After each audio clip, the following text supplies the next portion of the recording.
ባለፈው ስለ ሃይማኖት ነበረ። በስመ አብ ወወልድ ወመንፈስ ቅዱስ አሐዱ አምላክ።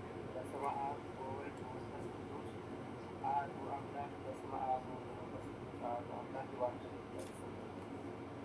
የሐዋርያት ነቢያት ጉባኤ ማለከኛ ጉባኤ አባቶቻችን ሊቃውንት ጉባኤ ማለከኛ ጉባኤያችን ባለበት መንፈስ ቅዱስ የራቀውን ያቀረበትን የቀረበውን ሚስጥሩ ይገለጽላቸው። በቤታችን ቅድስት ድንግል ማርያም በአማላጅነቷ አትለይ።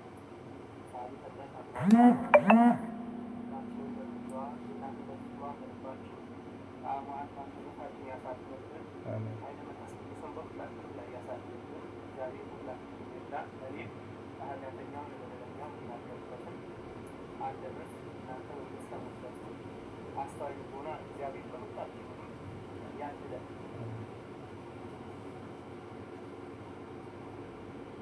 እንግዲህ የእግዚአብሔር ልጆች ምዕራፍ አንድ የተመለከትን ያለ ከዚህ በፊት የተመለከትናቸው ለማስታወስ ያክል በምዕራፍ አንድ ለሃይማኖት ሃይማኖት የሚለው ትርጉሙ ሃይማኖት ስራውና መዝገበ ቃላት ለማየት ሞክረናል። የሃይማኖት ምንነት የሚገልጹ ነጥቦች አይተናል። የሃይማኖት ምንነት ሃይማኖት ከእውቀት በላይ ሆኑ አይተናል። ሃይማኖት ተስፋ ስለምናገኘው ነገር የሚያስረግጥ መሆኑን አይተናል፣ ተመልክተናል። ያለፈውን እግዚአብሔር በልቦናችን ስላት ላይ ጻፍብን ያሳድርብን። ዛሬ ደግሞ የምናየው ያሳድርብን። ዛሬ ደግሞ የምናየው የሚያምኑ ፍጥረታት እነማን ናቸው? እነማን ናቸው? ጥያቄ ልጠይቃቸው እስኪ። ሃይማኖት ዛሬ ምዕራፍ አንድን እንጨርሳለን። ቀጣይ ምዕራፍ ሁለትን እንጀምራለን ማለት ነው። ሀለወተ እግዚአብሔርን የእግዚአብሔርን መኖር በሃይማኖት ምናይ ይሆናል። ዛሬ እንደ እግዚአብሔር ፈቃድ የሚገርማቸው እንቅልፋችሁ ካልመጣ ከበረታችሁ በጣም ይበልጥ ሃይማኖታችሁን ትወዱታላችሁ፣ እርግጠኛ ነኝ። ሁሉም ሃይማኖትን ይወዳል። የሚገርማችሁ ከስጋዊ ኑሮ ይልቅ ለሃይማኖቱ ሁሉም ፍቅር አለው።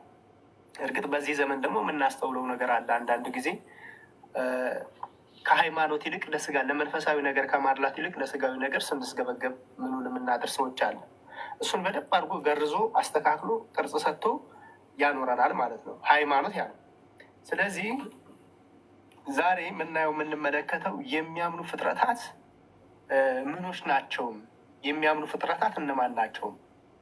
እናንተ ምን ብላችሁ እስኪ እንደው በኮመንት የሚሰማ ከሆነ የሚያምኑ ፍጥረታት እነማን ናቸው? መቼም ፍጥረታት ስንባል ከ22ቱ ስነ ፍጥረታት አንወጣም። ከ22ቱ ስነ ፍጥረታት የሚያምኑ እነማን ናቸው? ከ22ቱ ስነ ፍጥረታት እነማን ያምናሉ?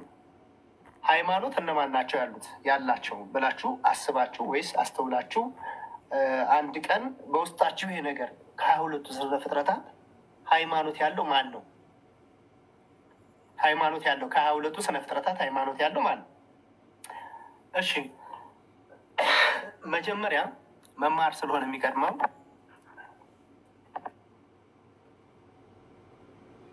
ከ22ቱ ስነ ፍጥረታት ሃይማኖት ያለው ማን ነው ካል እግዚአብሔር የፈጠረው ፍጥረት እያንዳንዱ ቢቆጠር ፍጡር ተናግሮ አይፈጽመው። እግዚአብሔር የፈጠረውን ፍጥረት ቆጥረን መጨረስ እንችላለን? አንችልም። አስተውሉ እንግዲህ እኔ ፈጠን ለማለት ነው መሞከር የምችለው። እቺ ጊዜያችን ውድ ናት። ቀን ስትመናተሉ በስራ በተለያየ ነገር ባለፈውም ተናገር ያለችን ውድ ጊዜያችሁን ቁጭ ብላችሁ የእግዚአብሔር ቃል የምትማሩ እህት ወንድሞቼ እመቤታችን በምልጃዋ አትለያችሁ እና ነገ ቢያንስ ስንቅ ለመያዝ ነገ ዘር ለሌላችሁ እግዚአብሔር ዘር ሰጥቷችሁ ለልጆቻችሁም ጥላ ለመሆን ነው ይህን የምትማሩት ማለት ነው። ነገ ከእናንተ አብራክ ለሚከፈሉት እንኳን ሃይማኖትን ታስተምራላችሁ። እንግዲህ መሀል ላይ አይዟችሁ፣ አሁን እንኳን በደንብ ደህና ነው፣ ጥሩ ነው፣ እግዚአብሔር ይመስገን። መሀል ላይ ይህን ስትሰሙ ደግሞ እንትን እንዳይከፋችሁ፣ ያው ግዴታ ነው። ስለዚህም ሃይማኖት የሚያምኑ ፍጥረታት እነማን ናቸው ብላችሁ ታስባላችሁ? የሚያምኑ ፍጥረታት እነማን ናቸው? አሁን ፍጥረታት ስናነሳ ስለ 22ቱ ፍጥረታት እናነሳለን። 22ቱ ስነ ፍጥረታት ስናነሳ ከነዚህ ውስጥ ሃይማኖት ያለው ማለት እግዚአብሔር የፈጠረውን ፍጥረት እያንዳንዱ ቢቆጠር ፍጡር ተናግሮ አይፈጽመው። ነገር ግን ይላል ብዙውን አንድ እያሉ በየወገኑ ቢቆጥሩት 22 ፍጥረታት ይሆናሉ። ብዙውን አንድ እያደረጉ ሲቆጠሩ ምን ይሆናል? 22 ፍጥረት። ከነዚህም ይላል ፍጥረታት መካከል ሁለቱ ማለትም ማንና ማን? እስኪ በኮመንት ቶሎ የሚጽፍልኝ ሃይማኖት ያላቸው ሁለቱ። እስኪ በኮመንት ቶሎ የሚጽፍ ይችል ማለት ነው። ሁለቱ ይላል ማለትም ማንና ማን? ማንና ማን? እንግዲህ ሃይማኖት ሚስጥራዊ ፍቹ፣ መዝገበ ቃላዊ ፍቹ እሱን አይተናል፣ ተመልክተናል። ዛሬ ደግሞ የሚያምኑ ፍጥረታት እነማን ናቸው? ሃይማኖት ያላቸው ፍጥረታት እነማን ናቸው? እሺ መላእክት። እሺ መላእክት ብቻ አይደለም። መላእክት እነማን? መላእክት አላቸው። እሺ መላእክት እነማን? ሰው። ሁለቱ ማለት ነው። ማለትም ሰውና መላእክት የእግዚአብሔርን ስም ለመቅደስ ክብሩን ለመውረስ ሲፈጥራቸው ይላል። ሲፈጥራቸው ሌሎቹን ደግሞ ለአንክሮ፣ ለተዘክሮ፣ ለምግበ ስጋ፣ ለምግበ ነፍስ እንዲሆኑ ፈጥሯቸዋል ይላል። በዚህም መሰረት ከሁለቱ ፍጥረታት ሃይማኖት የሚያስፈልጋቸው ሰውና መላእክት ናቸው ማለት ነው። ይህም በደንብ አድርጋቸው ያዙ። ሰውና መላእክት ምን ያስፈልጋቸዋል? ሃይማኖት ያስፈልጋቸዋል።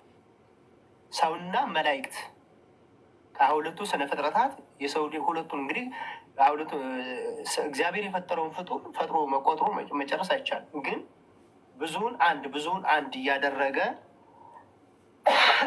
ጌታችን መድኃኒታችን ኢየሱስ ክርስቶስ ምን አድርጓል? እንግዲህ ብዙውን አንድ አድርጎ በየወገኑ ቢቆጥሩት 22 ፍጥረታት ይሆናል። ከነዚህም ፍጥረታት መካከል ይላል ከነዚህም ፍጥረታት መካከል ሁለቱ ማለትም ሰውና መላእክት የእግዚአብሔርን ስም ለመቀደስ ክብሩን ለመውረስ ሲፈጠሩ፣ ቀሪዎቹ ግን ለአንክሮ፣ ለተዘክሮ፣ ለምግበ ስጋ፣ ለምግበ ነፍስ እንዲሆኑ ተፈጥረዋል። በዚህም መሰረት ከሁለቱ ፍጥረታት ሃይማኖት የሚያስፈልጋቸው ምኖች ናቸው ካላችሁኝ ሰውና መላእክት ናቸው ማለት። ይህም የሆነበት ምክንያት ምንድን ነው ካላችሁኝ ሰውና መላእክት ሃይማኖት እንዲኖራቸው የሚያደርገው እውቀት ስላላቸው ነው። እውቀት አላቸው። በሬ እውቀት የለውም። ከብት፣ እንስሳ እውቀት የለውም።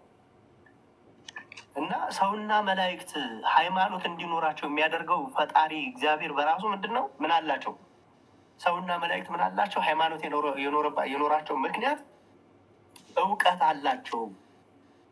አሁን ቅድም ሰውና መላእክት ሃይማኖት አላቸው ብለናል። ይህም የሆነበት ምክንያት አንደኛ ሰውና መላእክት ሃይማኖት እንዲኖራቸው የሚያደርገው እውቀት ስላላቸው፣ ሁለተኛ ሕያዋን ስለሆኑ፣ ይህም ማለት እንደ ሌሎቹ ፍጥረታት ፈርሰው በስብሰው የማይቀሩ ለዓላማ የተፈጠሩ በመሆናቸው ከፈጣሪያቸው ጋር እንዳይጣሉ፣ ከክብሩ እንዳይለዩ ሃይማኖት መያዝ፣ ምግባር መስራት ይኖርባቸዋል። ሁለቱን ነጥቦች ያዙ እህት ወንድሞች። እንግዲህ ሰውና መላእክት ብለናል። ሰውና መላእክት ከሁለቱ ስነ ፍጥረታት ሃይማኖት ያላቸው ሰውና መላእክት ከሆኑ ይህም የሆነበት ምክንያት ሰውና መላእክት ከሆኑ ሰውና መላእክት ሃይማኖት እንዲኖራቸው የደረገው እውቀት ስላላቸው፣ እውቀት አላቸው። እያንዳንዱ ሰው እዚህ ጋር ምን አለው? እውቀት አለው። እውቀት አለው። እውቀት ሲባል ደግሞ በሁለት ይከፋል። ስጋዊ እውቀት አለ፣ ስጋዊ እውቀት፣ መንፈሳዊ እውቀት። ስለዚህ ይህም የሆነበት ምክንያት ሰውና መላእክት ሃይማኖት እንዲኖራቸው የሚያደርገው እውቀት ስላለ፣ ሁለተኛ ሕያዋን ስለሆኑ፣ ይህም ማለት እንደ ሌሎቹ ፍጥረታት ፈርሰው በስብሰው የማይቀሩ ለዓላማ የተፈጠሩ በመሆናቸው ከፈጣሪያቸው ጋር እንዳይጣሉና ከክብሩም እንዳይለዩ ሃይማኖት መያዝ፣ ምግባር መስራት ይኖርባቸዋል ይላል። ስለዚህ እዚህ ክፍል ላይ የምናየው ሃይማኖት ያላቸው ፍጥረታት እነማን ናቸው ከተባለ መላእክትና ሰው። ለምንድን ነው መላእክትና ሰው የሆነበት ምክንያት ከተባለ እውቀት ስላላቸው አንደኛ፣ በሁለተኛ ደግሞ ሕያዋን ስለሆኑ ፈርሰው በስብሰው። ሌላው ፈርሶ በስብሶ የሚቀር ነው። ሰው ግን ፈርሶ በስብሶ የሚቀር አይደለም። የሃይማኖት መሰጠት በዓለመ መላእክት እንዴት ይታያል? በዓለመ መላእክት በመላእክት ዓለም እግዚአብሔር መላእክትን በዕለተ እሁድ ልባውያን፣ ነባቢያን፣ ሕያዋን አድርጎ ከሙሉ ነፃ ፈቃድ ጋር ከፈጠራቸው በኋላ ይላል ከፈጠራቸው በኋላ ፈልገው ያገኙ በማለት ተሰወራቸው ይላል። ይኸውም ሃይማኖትን ይገልጥ ዘንድ ነው። ለምንድን ነው የተሰወራቸው? እግዚአብሔር አምላክ መላእክትን በዕለተ እሁድ ልባውያን፣ ነባቢያን፣ ሕያውያን እንግዲህ በመላእክት ዘንድ መፍረስ መበስበስ የለም። እንዲህ አድርጎ ከፈጠራቸው በኋላ ተሰወራቸው ይላል። ለምን ተሰወራቸው ከተባለ የሀሎ እንትን የፈጣሪን መኖር ይኸውም የሃይማኖትን ይገልጽ ዘንድ መላእክቱ ምን አሉ? መኑ ፈጠረነ እማየት የመጻእነ መኑ ፈጠረነ ከየት መጣን ማን ፈጠረን ብለዋል። የፈጠረን ማን ነው? ከየት መጣን በማለት እርስ በርሳቸው ተጠያየቁ ይላል። በጣም ይሄ ደስ የሚል ቃል ነው። አሁን ዝም ብለን እንደ ጎርፍ ውሃ መነዳት እንደው ዝም ብለን ማህን ሳይሆን ማን ፈጠረኝ ከየት መጣው ማለት ያስፈልጋል። ሃይማኖት ያለው ሰው ከየት መጣው ማለት ያስፈልጋል። ዝም ብሎ ብድግ ብሎ ልክ ማንም የመጣ እንደው ሊነዳን አይገባም። በክርስትና ህይወት ውስጥ ማን ፈጠረን? እንግዲህ እግዚአብሔር ተሰወራቸው። ለምን ተሰወራቸው ከተባለ ይኸውም ሃይማኖትን ይገልጥ ዘንድ ምን ስላላቸው ከላይ ምን ብለናል? መላእክት ምን እውቀት አላቸው ብለናል። እውቀት አላቸው። ስለዚህ በዛ የእግዚአብሔርን መኖር ማወቅ አለባቸው ሲል ይኸውም ሃይማኖትን ይገልጥ ዘንድ ነው የተሰወራቸው። መላእክቱም ደግሞ ሲሰወራቸው ማን የፈጠረን ማን ነው? ከየት መጣን? በማለት እርስ በርሳቸው ምናሉ ተጠያየቁ። ይህን ሰዓት የመላእክትን አስተዋይነትና አዋቂነት የሚፈትን እምነታቸውን በተግባር የሚገለጽበት ሰዓት ነበረች። ይቺ ሰዓት ይገርማቸው። መኑ ፈጠረነ ማየት የመጻእነ ሲሉ ማን ፈጠረን ከየት መጣን አሉ እና በጣም የሚገርማቸው በዚህ ሰዓት ምን ነበረ እንግዲህ በዚህ ሰዓት እንግዲህ የሃይማኖት መሰጠት ብያቸዋለሁ። በዓለመ መላእክት አስምሩባት። ይች በዓለመ መላእክት ምን ይመስላል? የሃይማኖት መሰጠት በዓለመ መላእክት የሃይማኖት መሰጠት በዓለመ መላእክት ነው። እግዚአብሔር ልባውያን ነባቢያን ህያዋን አድርጎ ፈጥሯቸዋል ከሙሉ ነጻ ፍቃድ እና ለጥቂት ደቂቃ ሲሰዋቸው ፈጠረን አሉ። ከየት መጣ? እርስ በርሳቸው ተነጋገሩ፣ ይህን ተጠያየቁ። ይችን ሰዓት ይላል የመላእክት አስተዋይነትና አዋቂነትን የሚፈትን እምነታቸውን በተግባር የምትገለጽበት ሰዓት ነበረች ይላል። በዚህ ሰዓት ሳጥናኤል ምን አደረገ መላቸው? የመላእክትን መታወክ ባየ ጊዜ ይላል የፈጠርኳቸው እኔ ነው ማለት የመጀመሪያውን ክህደት ንግግር አደረገ። የመጀመሪያ ክህደት የእግዚአብሔር ቤተሰቦች ምን አለ? በዛ ሰዓት እኔ ፈጠርኳቸዋል። እነሱ ታውከዋል። እንግዲህ መላእክት በጣም ታወቁ። ማን ፈጠረን? ማን ፈጠረን? ከየት መጣን? ማን ፈጠረን? ከየት መጣን? በዚህ ሰዓት ዲያብሎስ ምን አደረገ መሰላችሁ? ሳጥናኤል ምን ቢያደርግ የፈጠርካቸው እኔ ነኝ። ሳጥናኤል የመላእክትን መታወክ ባየ ጊዜ ይላል የፈጠርኳቸው ማለት የመጀመሪያውን ክህደት ንግግር አደረገ ይላል። የመጀመሪያው ክህደት ንግግር አደረገ። የመጀመሪያውን ንግግር የክህደት ንግግር ማን አደረገ? ዲያብሎስ አለ። በዚህ ሰዓት አባትነቱን የሐሰት አባትነቱን ገለጠ። ማን? ሳጥናኤል። ሳጥናኤልና እራሱን መፍጠር የማይችል መሆኑን እያወቀ ክብርን ፈልጎ ክህደትን አመነጨ ይላል። ተመልከቱ እንግዲህ ሳጥናኤል ምንድነው ካላችሁ ራሱን መፍጠር የማይችል ሰው መሆኑን እያወቀ ክብርን ፈልጎ ክህደትን አመነጨ። የክህደት ምንጩ የሐሰት አባት የሚባለው ለዛም ጭምር መሆኑን እያወቀ ክብርን ፈልጎ ክህደትን አመጣ ይላል። እንግዲህ የሳጥናኤል ንግግር አለ ይበልጥ ደግሞ በመላእክት ዘንድ ምን አመጣ? መታወክን ፈጠረ። በጣም ይገርማቸዋል። ክርስቶስ ከተሰወረ እግዚአብሔር ከተሰወራቸው ይበልጥ ሳጥናኤል ሲናገር መላእክት ታወቁ ይላል። በጣም ታወቁ። ምንድን ነው ማድረግ ያለባቸው? አሁን በትልቁ የምትይዙልኝ ምንድነው? ስለ ሃይማኖት ነው። ሃይማኖት በዓለመ መላእክት ምን ይመስላል? በመላእክቱ ዘንድ ምን ይመስላል? እንግዲህ ቅድም የተሰወራቸው ምን አላቸው? አዋቂነት፣ እውቀት አላቸው እና ለዚህም የሳጥናኤል እንግዲህ ንግግር ይበልጥ በመላእክት ዘንድ ምን አለ? መታወክን ፈጠረ። የታወቁበት አንደኛ ይህን ሲናገር አዎ አንተ ፈጠርከን ያሉ አሉ። ሁለተኛ ፈጥሮናል ወይስ አልፈጠረንም የሚሉ አሉ። ሶስተኛ ደግሞ አንተ ሳትሆን እኛ ፈጠርን ያሉ አሉት። ተመልከቱ እንግዲህ ይህ በጣም አወዛጋቢ ነገር ነው እህቶች ወንድሞቼ።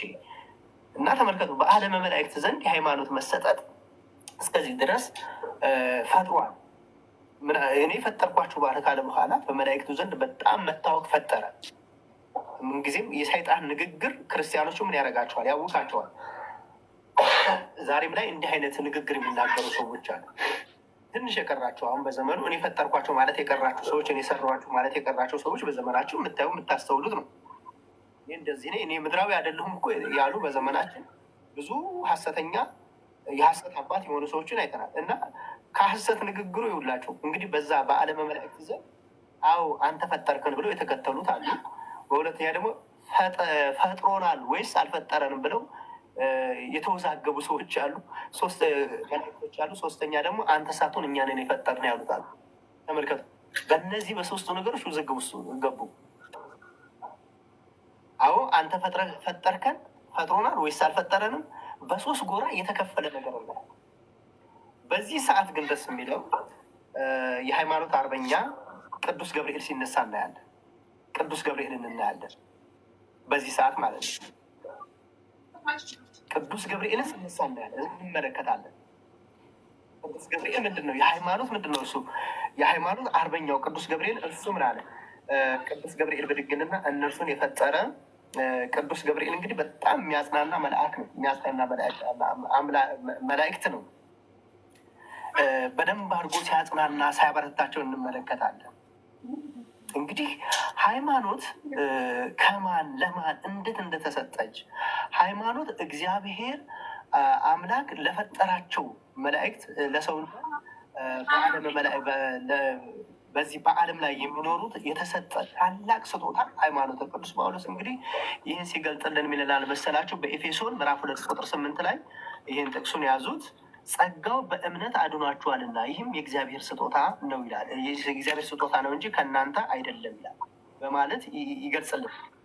እንግዲህ ከፍጥረታት ውስጥ አለ ሃይማኖት ታላቅ መሆኑን እንግዲህ መላእክትና ሰዎች እንዲሁም አጋንንት ብቻቸውን እንግዲህ የአጋንንት እምነት ምን እንደሆነ ታውቃላቸው። ያዕቆብ ላይ ተመልከቱት።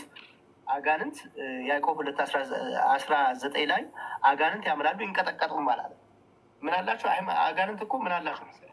እምነትም አላቸው። እምነት አላቸው አጋንንት ግን ምን የላቸውም? ስራ የላቸውም። ምን የላቸውም? ስራ የላቸውም። በፍጹም ስራ የሚባል ነገር የላቸው።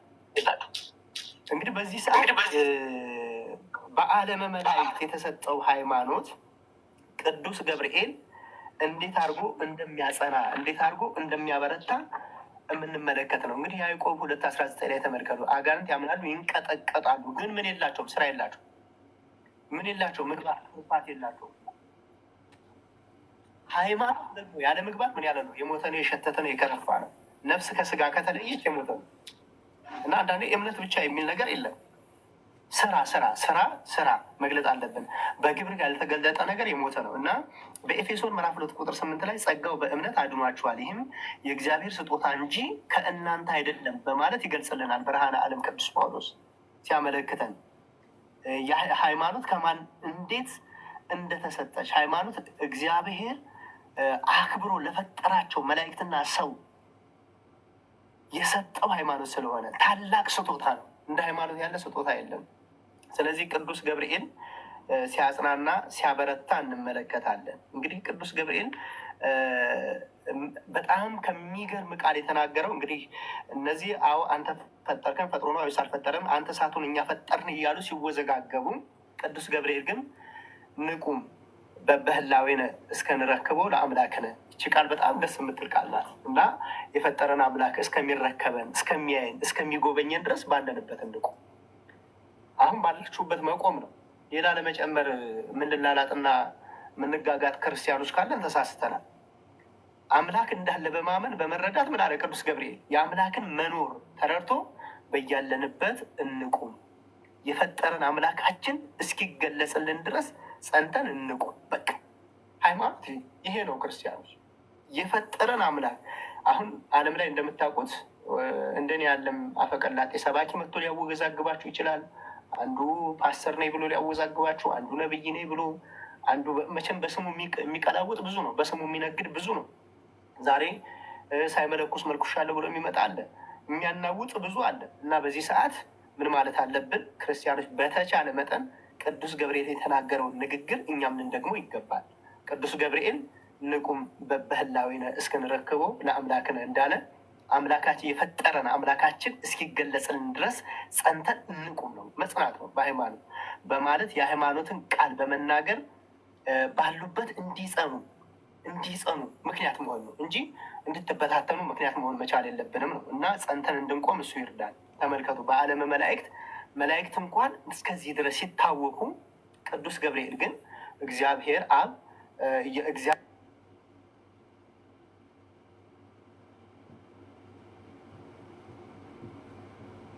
እግዚአብሔር አንተን ምን እንቁም በማለት የሃይማኖትን ቃል በመናገር ባሉበት እንዲጸኑ ምክንያት ሆነ። በዚህም ጊዜ ሃይማኖት እንግዲህ እግዚአብሔር አለ የሚለውን እምነት ታወቀ ይላል።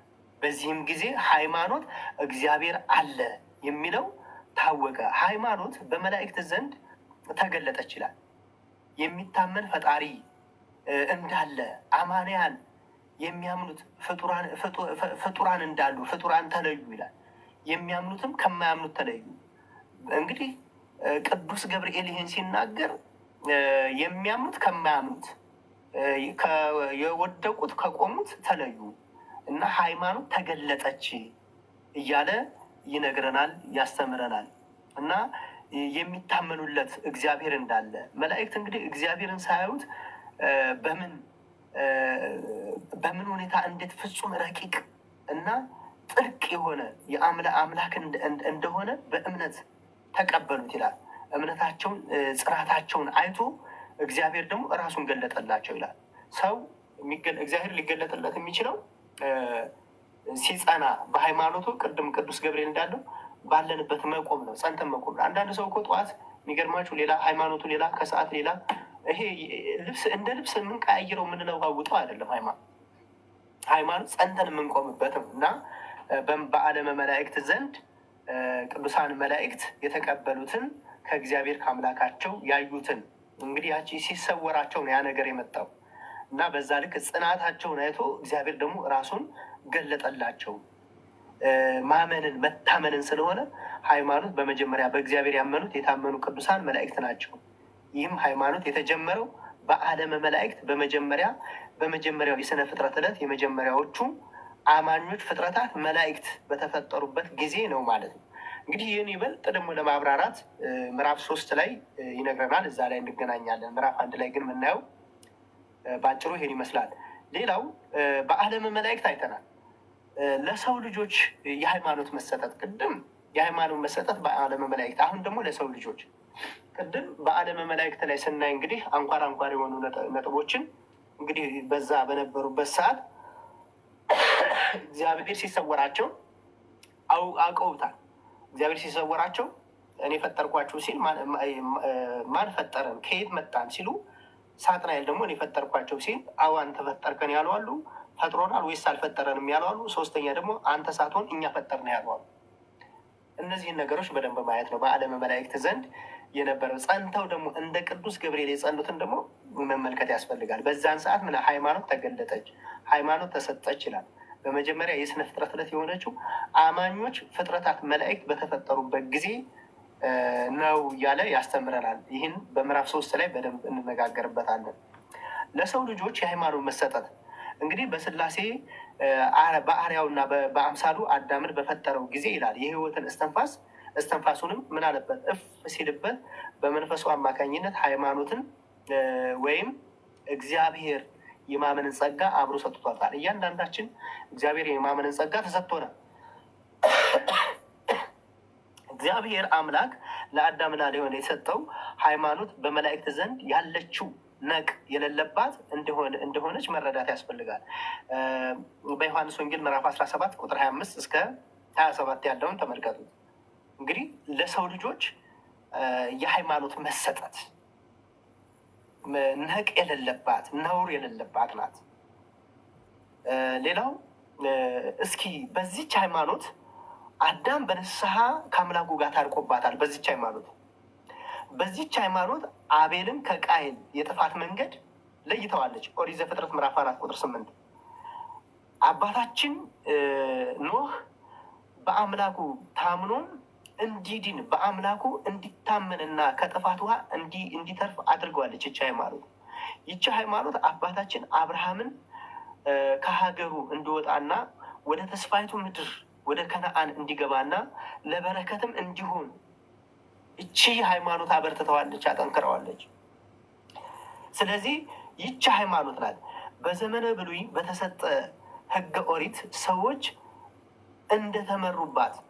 እንደተመሩባት በነቢያት መምህርነት እየተገዙ በአንዲቱ ሃይማኖት ጸንተው እግዚአብሔርን ያመልኩ የነበሩ ሲሆን በሐዲስ ኪዳንም ቢሆን በሐዲስ ኪዳን በጌታችን በመድኃኒታችን በኢየሱስ ክርስቶስ መወለድና በሦስትነቱ አካልነት መገለጥ ከበፊት ይልቅ ጎልታ ልትጸና ችላለች። ይቺ ሃይማኖት ማለት ነው። እስከ ፍጻሜ ዓለምም በሰዎች ልቦና እየታሰበች መከፈል መለወጥ ሳይኖርባት በስራ እየተገለጠች ትኖራለች።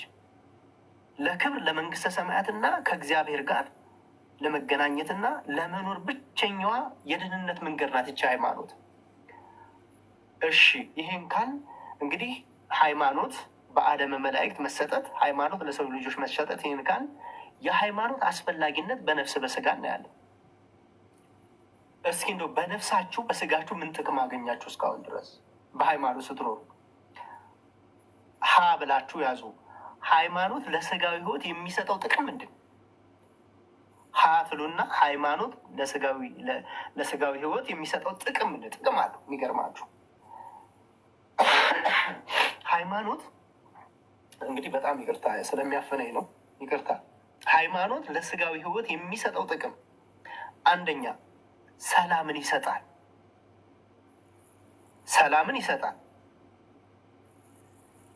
ሰላም ፍጹም የሆነ ሰው ሰላም ፍጹም የሆነ ውስጣዊ እረፍት ነው ይላል። ሃይማኖት ያለው ሰው ምን ይሰጠዋል? ለስጋዊ ጥቅም የሚሰጠው ምንድነው? ሰላም።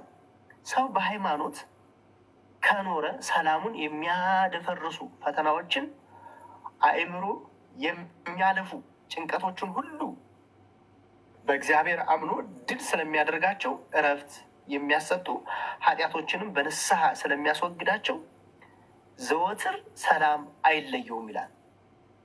ሰላም ይሰጣል ሃይማኖት። ሃይማኖት ምን ይሰጣል? ሰላም ይሰጣል። ሰላም ፍጹም የሆነ ውስጣዊ እረፍት ነው። ሰው እንግዲህ ቅድም ሃይማኖት አስፈላጊነቱ በነፍስ በስጋ ብለናል። ሃይማኖት አስፈላጊነቱ በነፍስ በስጋ፣ አሁን በስጋዊ ህይወት የሚሰጠው ጥቅም ሰላም ፍጹም የሆነ ውስጣዊ እረፍት ነው።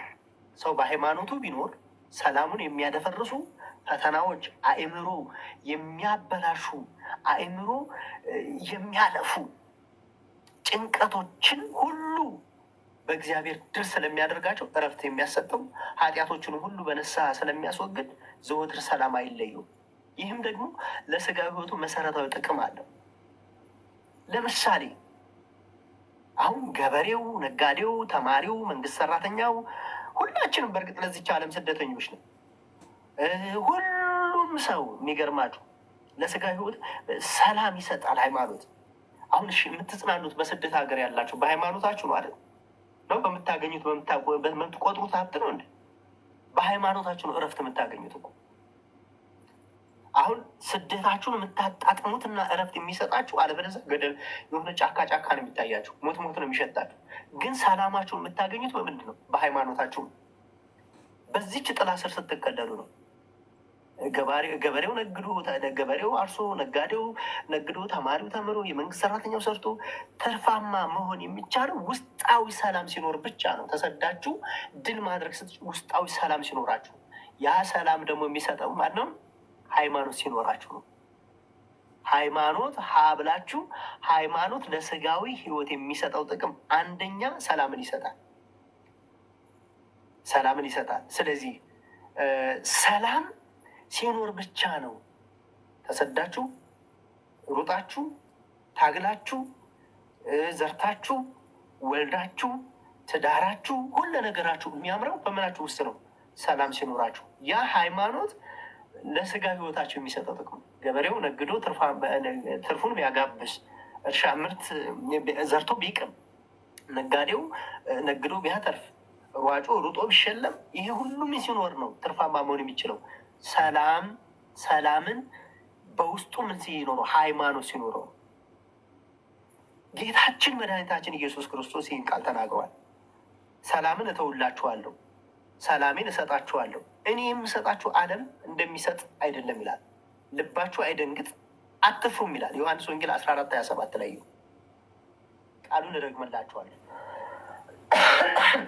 ምን ይላል? ሰላምን እተውላችኋለሁ፣ ሰላሜን እሰጣችኋለሁ። እኔ የምሰጣችሁ ዓለም እንደሚሰጣችሁ አይደለም። ልባችሁ አይደንግጥ አትፍሩም ይላል። ሃይማኖት ሲኖራችሁ አትፍሩ። ዮሐንስ ወንጌል 14:27 ሁሉ የሚገባኝ ሁሉ የሚገኝባት ሁሉ የሚገኝባት ከልቦናና ከአሳብ ሁሉ በላይ የምትሆን የእግዚአብሔር ሰላም በኢየሱስ ክርስቶስ ልባችሁንና ሀሳባችሁን ታጽናው ይላል። ፊልጵስዩስ ምዕራፍ 4:7 ላይ ይሰማል። ይሰማል እህቶቼ፣ ደቢ ይሰማል። ይሰማል ይሰማል ይሰማል ይሰማል። መምህር ይሰማል። አባታችን ይሰማል። እተውላችኋለሁ፣ ሰላሜን እሰጣችኋለሁ። እኔ የምሰጣችሁ ዓለም እንደሚሰጠው አይደለም። ልባችሁ አይደንግጥ አትፍሩ። ዮሐንስ ወንጌል 14:27 ስለዚህ ሃይማኖት ያለው ሰው ሰላም አለው። ሰላም ያለው ሰው አይፈራም፣ አይደነግጥ፣ ልቡ አይታወቅም። እሺ ሁሉን የሚገኝባት አለ ከልቦናና ከሀሳብ ሁሉ በላይ የምትሆነውን የእግዚአብሔርን ሰላም በኢየሱስ ክርስቶስ ልባችሁንና ሀሳባችሁን ታጽና።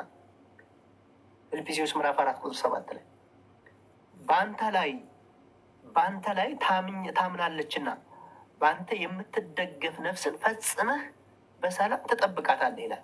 ኢሳይያስ ምዕራፍ 26:3 ላይ ሃይማኖት ሰላም ይሰጣል። ለስጋዊ ጥቅም ይህን ከሰጠ እንግዲህ ሃይማኖት የመጀመሪያ ለስጋዊ ሕይወት የሚሰጠው ጥቅም ነው። አንደኛ ሰላምን ይሰጣል። እንግዲህ ሰላምን ይሰጣል በሚለው ሰላም የሚለውን ነው እየተማማርን ያለን። በአንተ ላይ የምትደገፍ ነፍስ ፈጽመህ በሰላም ትጠብቃታለህ እና ራሳችንን በእግዚአብሔር ላይ ነፍሳችን በእግዚአብሔር ላይ እንድትደገፍ ትንቢተ ኢሳይያስ 26:3 ላይ ማለት ነው። ሁለተኛ መንፈሰ ጠንካራ ያደርጋል። ሃይማኖት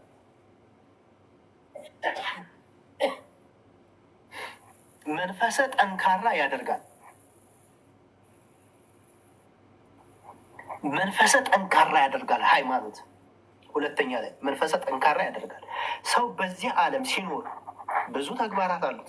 ከእነዚህም ውስጥ እጅግ አድካሚ፣ እልህ አስጨራሽ፣ ተስፋ አስቆራጭ መኖራቸው አይቀሬ ነው። የማይቀር ነገር ቢኖር እነዚህን ነገሮች ሁላችሁም ነቅታችሁ ተግታችሁ ጠብቋቸው። የሚገርማችሁ ምን ይመል ብዙ ተግባራት አሉ። ከእነዚህም ውስጥ ምን አለ? እጅግ አድካሚ ነገር አለ። አስጨናቂ፣ አስፈሪ፣ ተስፋ አስቆራጭ መኖራቸው የማይቀር ነው። ነገም ይኖራሉ። ትናንትና የሚያሳልፏቸዋል። ግን ይላል ኃይልን በሚሰጠኝ በክርስቶስ ሁሉን እችላለሁ ብሎ በጠንካራ መንፈስ ሊወጣቸው ይችላል። ክርስቲያን እንዲህ ነው። ማመን እንዲህ ነው። ሃይማኖት ሰላም ይሰጣል። ሃይማኖት መንፈሰ ጠንካራ ያደርጋል። መንፈሰ ጠንካራ ያደርጋል። በስጋዊ ጥቅም በስጋዊ ህይወቷችሁ ምን ያደርጋቸዋል? መንፈሰ ጠንካራ። ለዛ እኮ ነው ልፍስፍስ የሆን ነው። ልክ የሆነ ሸክማችንን የምናራግፍበት ቦታ እንፈልጋለን። የሆነ ቀንበራችንን ስብርብር የሚያደርግልን እንፈልጋለን። ግን እውነተኛው ሰላም ያለው ከኛው ውስጥ ነው፣ ከኛው ቤት።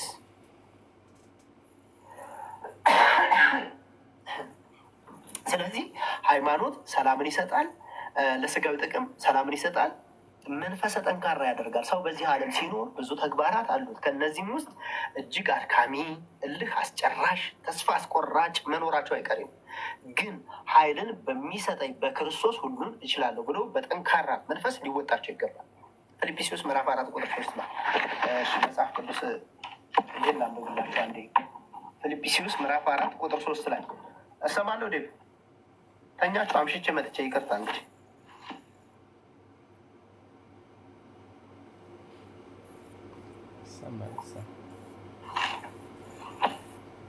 ይሰማል። መጋቢያ ይሰማል። አባታችን ይሰማል። ቀጥሉ። ይሰማል። መጋቢያ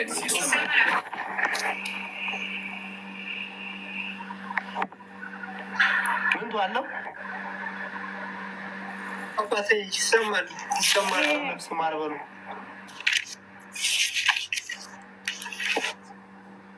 ተናገሩ። ግን ተኝቷል መሰለኝ።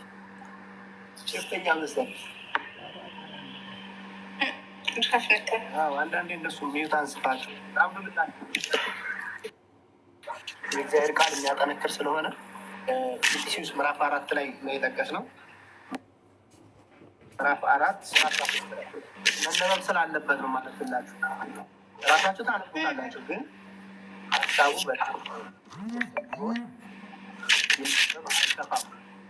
እግዚአብሔር አምላካችን ሁላችን ይባርከን ይቀድሰን። የሚቤታችን ዛሰለታ ሄድ 4:13 ላይ 4:13 እንዲህ ይላል። እንግዲህ ላልመሰላችሁ 4:13 እንዲህ ይላል። ሰዎች በጻፈው መልእክቱ ላይ ምዕራፍ 4 ቁጥር 12 ጀምራችሁ አንብቡት። የምኖርበት ኑሮ ይበቃኛል ይላል። ምን ይላል? መዋረድን አውቃለሁ ይላል። መዋረድንም አውቃለሁ፣ መብዛትንም አውቃለሁ። በእያንዳንዱ ነገር በነገር ሁሉ መጥገብንንና መራብንም መብዛትንና መጉደልን ተምሬያለሁ። ኃይልን በሚሰጠኝ በክርስቶስ እችላለሁ። አያችሁት? ክርስቲያን እንደዛ ነው ማለት ያለበት። መንፈሰ ጠንካራ ነው። እንግዲህ ብንዋረድም ከፍ ብንልም ብንጎልም ብንበዛም በእያንዳንዱ ነገር ሁሉንም መጥገብን፣ መራብን፣ መብዛትን፣ መጉደልን ተምሬያለሁ ይላል። ግን ኃይልን በሚሰጠኝ በክርስቶስ ሁሉን እችላለሁ ብሎ መገኘት ደግሞ መንፈሰ ጠንካራ ያደርጋል። ኃይልን በሚሰጠኝ በክርስቶስ ምንም ሁሉን እችላለሁ ይላል። እንግዲህ በመንፈስ ጠንካራ የነበሩ ኢያሱና ካሌብን ማየት ያስፈልጋል። ኦሪት ዘኍልቍ ምዕራፍ 14 ቁጥር 4፣ ኦሪት ዘኍልቍ ምዕራፍ 13 ቁጥር 30 ላይ እነዛ የከነአንን ምድር እንዲሰልሉ 12 ሰላዮች ቢላኩ 10 አይ በቃ አንችላቸውም ብለው ሲመለሱ አንፈልግም ብለው ሲመጡ እናያለን። ስለዚህ ምንድን ነው? መንፈሰ ጠንካራ ያደርጋል ማለት ነው። ሃይማኖት ሰላም ይሰጣል፣ መንፈሰ ጠንካራ ያደርጋል። ሶስተኛ ታማኝ ያደርጋል። ሃይማኖት በሃይማኖት የሚኖር መንፈሳዊ ሰው በሁሉ ነገር በሰው ፊት ይታመናል። በቅዱስ ዮሴፍ ሕይወት ውስጥ ማየት መመልከት ያስፈልጋል። በሃይማኖት የሚኖር ሰው ምንድን ነው? ታማኝ ያደርጋል። በሃይማኖት የሚኖር መንፈሳዊ ሰው በሁሉ ነገር በሰው ፊት ይታመናል። በእግዚአብሔር ፊት ግን ራሳችንን እንጠይቅ ያስፈልጋል። አንዳንዴ በእናንተ ፊት ቅዱስ ቅዱስ ያስጫውተንና ከመጋረጃው ጀርባ ደግሞ ሌላ ልንሆን እንችላለን። ሁላችንም በቀሚስ በነጠላ በቆብ ተሸፍነን እግዚአብሔር ያየናል፣ ግን ሁላችንም ማለት ነው። ስለዚህ ታማኝ ሆኖ ለእግዚአብሔር መገኘት ደግሞ ሃይማኖት ታማኝ ያደርጋል። ሃይማኖት በሃይማኖት የሚኖሩ መንፈሳዊ ሰው በሁሉ ነገር በሰው ፊት ምን ያደርጋል? ይታመናል። ከቅዱስ ዮሴፍ ሕይወት መመልከት ያስፈልጋል። ኦሪት ዘፍጥረት ምዕራፍ 39 ቁጥር 1 ላይ እናንበው። የሚገርማችሁ ዮሴፍ መታመን በሃይማኖት እንዴት እንደታመነ ኦሪት ዘፍጥረት ምዕራፍ 39 ላይ ላንብብላችሁ። ከቃሉ ጋር እንደምትሆኑ እምነት አለኝ። እንግዲህ እንቅልፍ ትንሽ እንዳላችሁ እጠቀልላለሁ። ይዟችሁ ዛሬ ምዕራፍ 1 እንጨርሳትና ቀጣይ ደግሞ ምዕራፍ 2 እንጀምራለን እንደ እግዚአብሔር ፈቃድ። ያው የኔ ማምሸት ነው። ዮሴፍ ምዕራፍ 39 ኦሪት ዘፍጥረት ምዕራፍ መጽሐፍ ቅዱስ ያላችሁ ከፍታችሁ ተከታተሉ። ታማኝ ሃይማኖት፣ የመጀመሪያ ሃይማኖት ለስጋዊ ጥቅም የሚሰጠው ሰላም ይሰጣል። ሁለተኛ ሰላምን መንፈሰ ጠንካራ ያደርጋል። ሶስተኛ ታማኝ ያደርጋል ብያችኋለሁ። እሺ ለአንብበው። ዮሴፍ ግን ወደ ግብፅ አልወረደ። የፈርዖንን ጃንደረባ የዘበኞችን አለቃ የሚሆን የግብፅ ሰው ጲጥፋራ ወደ ግብፅ ካወረዱት ከእስማኤላውያን እጅ ገዛው ይላል። እግዚአብሔርም ከዮሴፍ ጋር ነበረ ይላል። ከሁላችን ጋር እግዚአብሔር ስራውም የተከናወነለት ሰው ሆነ ይላል። በግብፃውያን ጌታውም ቤት ነበረ ይላል። ጌታውም እግዚአብሔር ከእርሱ ጋር እንዳለ እርሱ የሚሰራው ሁሉ እግዚአብሔር በእጁ እንዲያከናውንለት አየ ይላል። ዮሴፍም በጌታው ፊት ሞገስን አገኘ ይላል። እርሱንም ያገለግለው ነበረ፣ በቤቱም ላይ ሾመው ይላል። ያለውንም ሁሉ በእጁ ሰጠው ይላል። እንዲህም ሆነ ይላል በቤቱ ባለው ሁሉ ላይ ከሾመው በኋላ እግዚአብሔር የግብፃዊውን ቤት ስለ ዮሴፍ ባረከው ይላል። የእግዚአብሔር በረከት በውጭም በግቢም ባለው ሁሉ ላይ ሆነ ይላል። ያለውን አስረከበ ይላል። ከሚበላውም እንጀራ በቀር ምንም የሚያውቀው አልነበረም። የዮሴፍ ፊቱ መልከ መልካም ውብ ነበር ይላል። ከዚህም በኋላ እንዲህ ሆነ ይላል። የጌታው ሚስት ይላል በዮሴፍ ላይ ዓይኗን ጣለችበት ይላል። አሁን ችግሩ እዚህ ላይ ነው። አያችሁ፣ ሃይማኖት ታማኝ ያደርጋል የምላችሁ እዚህ ታማኝ መሆን ነው ሃይማኖት። አንዳንድ ጊዜ እኮ የሚገርማችሁ እዛ ቤቷ ውስጥ ጠፍቶ ያለው ድሪም ታውቃላችሁ። ተፈልገን እንኳን መገኘት እንዳንችል ቦታችን ስፍራችን ለቀነ። ዮሴፍ መልካም ነው። ከዚህም በኋላ ይላል እንዲሆነ የጌታው ሚስት አለ በዮሴፍ ላይ ምንን ዓይኗን ጣለችበት ይላል። ከእኔም ጋር ተኛ አለችው። እርሱም እምቢ አለ። ለጌታው ሚስት እንዲህ አላት፣ እነሆ ጌታዬ በቤቱ ያለውን ምንም የሚያውቀው የለም፣ ያለው ሁሉ ለእኔ አስረክቦኛል። ለዚህ ቤት ይላል ከእኔ የሚበልጥ ሰው የለም። ሚስቱ ስለሆንሽ ከአንቺ በቀር ያልሰጠኝ ነገር የለም ማለት። አያችሁ፣ ከአንቺ በቀር ያልሰጠኝ ነገር ሁሉን ሰጥቶኛል አለ። ስለዚህ አንቺ የኔ አይደለሽም ብሎ መለሰ እና ወደ ዝርዝር ታሪኩ አልገባም። ግን ዮሴፍ ምን ነበረ? ታማኝ፣ እግዚአብሔር ታማኝ ያደርጋል። ዘፍጥረት ምዕራፍ 39 ቁጥር 1 ላይ ስታዩት ሃይማኖት ምን ያደርግ? ታማኝ ያለ እንደ ዮሴፍ መሆን ማለት ነው። ሃይማኖት እኮ ሌላ ነገር እኮ የለም። እንደ ዮሴፍ ሃይማኖት ታማኝ። ቅድም መግቢያችን ላይ ተነስተናል አይደል? ሃይማኖት የሚለው ሃይመነ ታመነ ከሚለው አሚነ እግዚአብሔር አደረገ ከሚለው የወጣ የተገኘ ነው። ስለዚህ ዮሴፍ ምን አደረገ? ታመነ። እኔ ሁሉን ነገር ሰጥቶኛል እግዚአብሔር፣ በአንቺ ላይ ግን ምንም ይሾመኝ ነገር የለም ብሎ ዮሴፍ እንግዲህ እምቢ ሲል እንመለከታለን። እዛ እሷ የሰራችው ብዙ ሴራ አለ። ወደዛ መግባት አያስፈልግም። ልክ ሃይማኖት ማለት እንደ ዮሴፍ ሆኖ መገኘት ማለት ነው። ታማኝ ያደርጋል ሃይማኖት። አራተኛ ምን ያደርጋል? ትዕግስተኛ ያደርጋል። በሃይማኖት የሚኖር ሰው ሁሉ አለ በሃይማኖት የሚኖር ሰው ሁሉ በፈቃድ እግዚአብሔር የሚከናወን መሆኑን ስለሚያምን በስጋ ሕይወቱ ድንገት በቃ ችግር ቢያገኘው ቢገጥመው ሀብት ንብረት ቢወድምበት አካል ቢጎልበት ይታገሳል። ይልቁንም እንደ ጻድቁ እንደ ኢዮብ መመልከት ያስፈልጋል።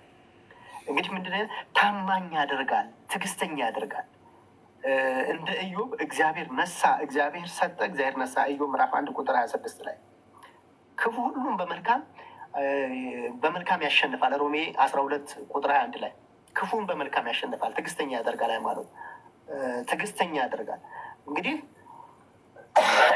ሃይማኖት የሌለ ሰው የሚገርማቸው አንዳንድ ጊዜ ሃይማኖታችን ጠንቅቀን ካላወቅ ይሄ ተስፋ መቁረጥ ይመጣና ትዕግስት እናጣና ለ10 ደቂቃ ስህተት ስንቶቹ ለ40 ለ80 ዓመት ለ40 ለ10 ዓመት ለ20 ዓመት ተፈርዶባቸው እኮ እግዚአብሔር ከስር ያስፈታቸው። ትዕግስተኛ ያደርጋል ሃይማኖት። ትዕግስተኛ መሆን እንደ ኢዮብ መከራ ሲበዛ መጽሐፈ ኢዮብ ምዕራፍ 1 ቁጥር 26 ላይ መመልከት። እንደው አሁን ንብረት ቢጠፋ ሀብት ቢወድ ምን ቢል አካል ቢጎድ በቃ እኔ ወንድም እህት አክስት አጎት ብታጡ መርዝ ልጠጣ መድኃኒት ልበጥብጥ የሆነ ገደል ሸለቆ ውስጥ ገብቼ ልሙት ማለት ከእግዚአብሔር ጋር ያጣላል ማለት ነው። አራተኛ ነጥብ እሱ ነው። አምስተኛ እንግዲህ ከመከራ ስጋ ያድናል። ከመከራ ስጋ ያድናል፣ ይሰውራል። እንግዲህ ሃይማኖት ማለት ነው። በስጋዊ ጥቅሙ እያየን ነው። ሃይማኖት ከመከራ ስጋ ያድናል፣ ይሰውራል። እንግዲህ ዳንኤልን ከተራቡ አናብስት በትንቢተ ዳንኤል 6:10 ላይ በሃይማኖት 3 ደቂቅን ከሚነድ እሳት ትንቢተ ዳንኤል 3:8 ላይ ሶስናን በድንጋይ ከተወግራ ትሙት ብለው በእሳት ሊያቃጥሏት ሲሉ ትንቢተ ዳንኤል 13:30 ላይ ተመልከቱ። 6ኛ በረከተ ስጋን ያሰጣል። ምን? ሃይማኖት።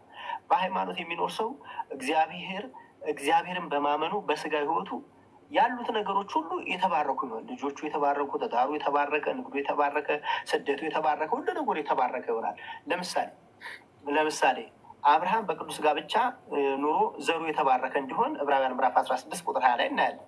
የሰራፕተዋ ሴት በእግዚአብሔር አምና የነቢዩ ኤልያስን ቃል ሰምታ እንደተቀበለች እንደተባለላት እንደተነገራት ስለኖሮች ቤቷ በሙሉ በበረከት ሲሞላ እናያለን። አንደኛ ነገሥት 17:10 ላይ ማለት ነው። እንግዲህ የዶኪማስ ሰርግ ቤት በጌታ ተአምራት ስራ በእመቤታችን አማላጅነት በበረከት እንዴት እንደተጎበኘ ሃይማኖት ሲኖር በዚህ ልክ መጎበኘት ይመጣል። ዮሐንስ ወንጌል ምዕራፍ 2 ላይ ተመልከቱ። 7ኛ ስጋዊ ጥቅሙ ምንድን ነው ከተባለ ድህነተ ስጋን ያሰጣል ነው። የስጋ ህመም ደዌ ቢገጥመው በሃይማኖት የሚኖር ፈውስን ሊያገኝ ይችላል። እሺ፣ በመጽሐፍ ቅዱስ ውስጥ እንግዲህ ድነት ያገኙ በሃይማኖት የማርቆስ ወንጌል ምዕራፍ 2 ቁጥር 5፣ የቅዱስ ሉቃስ ወንጌል ምዕራፍ 17 ቁጥር 9፣ የማቴዎስ ወንጌል ምዕራፍ 9 ቁጥር 22፣ የማቴዎስ ወንጌል ምዕራፍ 8 ቁጥር 13 ከስጋ ደዌ በሃይማኖት የተፈወሱ ሰዎች ማለት ነው። እነዚህም እንመለከታለን። ሌላው የመጨረሻው የምናደርገው ምንድን ነው? ቅድም ሃይማኖት የሚለውን ምን ብለናል? እዚህ ጋር ቅድም ስናነሳ መጀመሪያ ላይ ቅድም እንደነገርኳችሁ የሃይማኖት አስፈላጊነት በነፍስ በስጋ ብለን ብለን ለስጋዊ ህይወት የሚሰጠው ብለናል። አሁን ደግሞ ለእንድንና ሃይማኖት በነፍስ የሚሰጠው ጥቅም ምንድን ነው? በነፍስ የሚሰጠው በነፍስ ድህነትን ያገኛል። ያለ ሃይማኖት ድህነተ ነፍስም ማግኘት አይቻልም። ያለ ሃይማኖት ዮሐንስ ወንጌል ምዕራፍ 3 ቁጥር 18 ላይ ዘላለማዊ ህይወቱን ዋጋ ያስገኛል። በነፍስ የህይወት አክሊል ነው። የህይወትን አክሊል ያሰጣል ሃይማኖት። በዚህ በሁለተኛው ጢሞቴዎስ ምዕራፍ 4 ቁጥር 6 ላይ ሃይማኖት ምን ይላል መሰላችሁ? ሃይማኖቴን ሩጫዬን ጨርሻለሁ፣ ሃይማኖቴን ጠብቄያለሁ፣ የድል አክሊል ይጠብቀኛል ይላል። የድል አክሊል ይጠብቀኛል። እንግዲህ ሃይማኖት የክርስቶስ መለኮታዊ ክብር ተካፋዮች እንድንሆን ያደርገናል። ሃይማኖት በአጠቃላይ በነፍስ የክርስቶስ መለኮታዊ ክብር ተካፋዮች ያደርገናል። ሀገራችን በየት ነው? በሰማይ። ፊልጵስዩስ ምዕራፍ 3 ቁጥር 20 ላይ ተመልከቱት። እንግዲህ ጥቅልል ስናደርገው የመጨረሻ በዚህ በምዕራፍ 1 ያየነው የተመለከትነው ምንድን ነው ካላችሁኝ፣ የመጨረሻው ምን ይላል መጽሐፍ ቅዱስ? በይሁዳ መልእክት ምዕራፍ 1 ቁጥር 3 ላይ አንድ ጊዜ ፈጽሞ ለቅዱሳን ስለተሰጠች ሃይማኖት እንድትጋደሉ ልጽፍላችሁ ግድ ሆነብኛል። ስለዚህ መጽሐፍ ቅዱሳዊ እሳቤው መጽሐፍ ቅዱሳዊ አስተምሮ ምን ይላል? በዚች በተቀደሰች ሃይማኖት ምን እንድንጋደል መከራ እንድንቀበል። ያ ማለት ምን ማለት ነው? እንድትጋደሉ ጻፍኩላችሁ የሚለው ሰይፍ፣ ጎራዴ፣ ጠጠር ሲሉ ድንጋይ እንወረውር አይደል? መከራ መቀበልን ነው። መከራ መቀበልን። ስለዚህ ሃይማኖት በስጋዊ ጥቅሙ ምን ያሰጣል ከተባለ በስጋዊ ሰላምን ያሰጣል፣ መንፈሰ ጠንካራ ያደርጋል፣ ታማኝ ያደርጋል፣ ትዕግስት ይሰጣል፣ ከመከራ ስጋ ያድናል፣ በረከተ ስጋን ያሰጣል፣ ሰባተኛ ድነተ ስጋን ያሰጣል። ሃይማኖት ድነተ ስጋ። አሁን ድነተ ስጋ በሃይማኖቱ ናችሁ። ምንድነው? አሁን ክዳችሁ የዕጣን እራሪዋን የቤተ መቅደሱን ሄዳችሁ የዕጣን እራሪውን የቤተ ክርስቲያን አፈሩን ሄዳችሁ የምትሳለሙት ለምንድን ነው? የዕጣን እራሪውን የምትቀቡት ለምንድን ነው? ጸበል የምትቀቡት ለምንድን ነው? ስጋዊ ደዌን ለማድረግ በዚህ ምን ስጋዊ ይሄ ድነተ ስጋን ያሰጣል ማለት ነው። ሃይማኖት በነፍስ የሚያሰጠው ደግሞ በነፍስ ድነት እንድናገኝ ያደርገናል። ሃይማኖት በነፍስ ድነት እንድናገኝ። ያለ ሃይማኖት ደግሞ መዳን አይቻልም። ነፍስን ማግኘት አይቻልም ያለ ሃይማኖት። በነፍስ ዘላለማዊ ዋጋን ያስገኛል። የህይወት አክሊል ነው የሚያስገኘው። ሃይማኖት ለነፍስ የሚያሰጠው ጥቅሙ ይሄ ነው እና ስለዚህ በነፍስ በስጋ እያየን በዚህ ልክ እንድንረዳ ነው። እግዚአብሔር ይባርከን፣ ይቀድሰን፣ ያስተማረን፣ የመከረን የቅዱሳን አምላክ ለስም አጠራሩ ክብር ምስጋና ይግባው። ጥሩ ሰዓት ነው፣ በእውነት ጥሩ ሰዓት ነው። ምናልባት ያው ትንሽ አምሽቼ የምንመጣውም አንዳንዴ ለምንቱ ነግሬዋለሁ።